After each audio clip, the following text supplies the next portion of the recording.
Louvado seja o nosso Senhor Jesus Cristo e sua mãe, Maria Santíssima. Para sempre sejam louvados. Gostaria de pegar um pouquinho do contexto da história de Davi, né, da primeira leitura de hoje. Nós já vimos que o rei Davi agradou muito ao Senhor e que fez grandes feitos. Foi um homem de muitas batalhas e de muitas conquistas para o povo de Israel. Mas num determinado momento de sua vida, ele caiu num pecado, o pecado do adultério. Urias tinha sido convocado por Davi para ficar na primeira linha de batalha, na linha de batalha, na primeira fila, porque Davi tinha tido um relacionamento com a esposa de Urias. E ela tinha ficado grávida, e por isso Davi resolveu colocá-lo na linha de frente para que ele pudesse morrer mais rápido e assim não tivesse o desconforto, né, da descoberta da sua traição. Urias era um homem de confiança dentro do exército de Davi. E mesmo assim, Davi cometeu, além do pecado da idolatria, também planejou a morte de Urias para esconder o seu pecado. O profeta Natã, então, Deus dirige a palavra a Davi por meio do profeta Natã, que lhe faz uma pergunta. Um homem tinha uma única ovelha e essa ovelha foi usurpada, foi levada embora. O que é a pessoa que roubou essa ovelha, que pegou a ovelha do pobre, que só tinha uma ovelha, o que ele merece? Davi diz, ele merece a morte. E o profeta Natã então diz para Davi, esse homem é você. Urias tinha uma esposa, você a tomou como esposa, você cometeu adultério, colocou ele na linha de batalha, agora Urias está morto. E Davi então cai num profundo arrependimento. E foi exatamente nesse contexto que ele compõe o Salmo 50, que nós muitas vezes usamos nas missas penitenciais e também na Sexta-feira da Paixão. Ó meu Deus, misericórdia.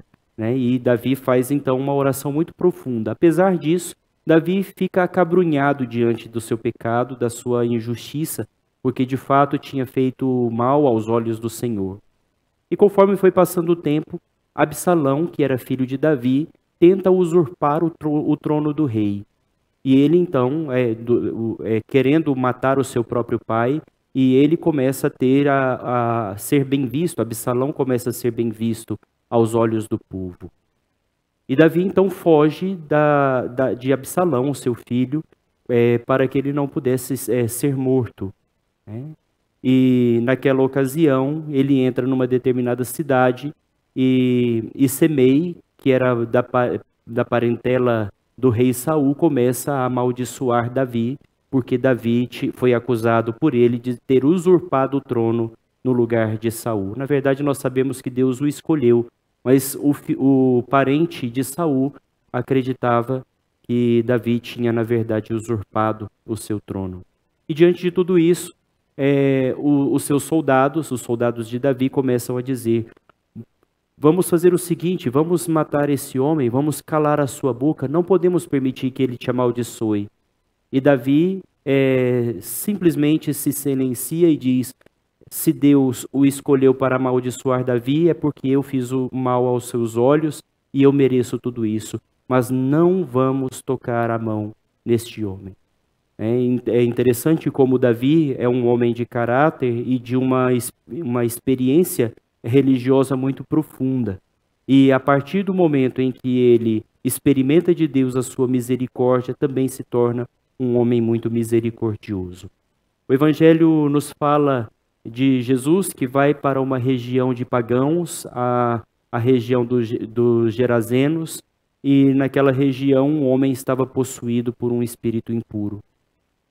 Vagueava nas cidades, ficava ali e se machucava, né, a si mesmo com pedras, e gritava e muitas vezes xingava as pessoas que passavam e fazia uma grande arruaça.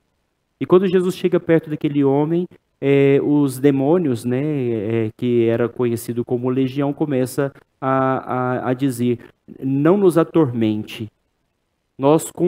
Eu te conjuro em nome de Deus que não nos mande embora da região, e pediu permissão para entrar nos porcos. É interessante porque aqui nós temos uma figura de interpretação muito interessante.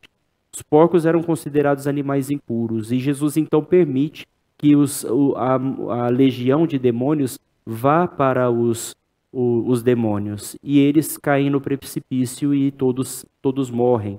Uma manada de mais ou menos 2.000 porcos.